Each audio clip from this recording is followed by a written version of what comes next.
ملك عمر، اعلام تربيه وعيه، جامعه عين شمس.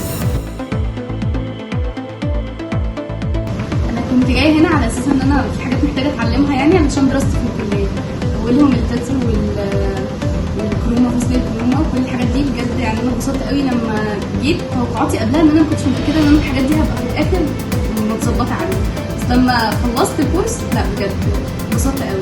بشكر باشمهندس على وجوده، لانه في اي وقت كان بيرد علينا، التيم كويس جدا.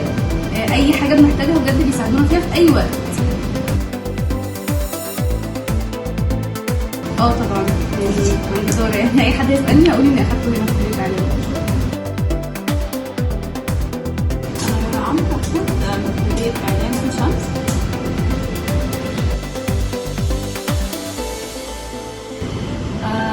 كنت متوقعه يعني ان انا هتعلم ازاي اوصل منتج، ازاي اعمل تتر، ازاي اضيف صور على الفيديوهات. بس بعد ما خدت الكورس قدرت اعمل كل ده كويس قوي.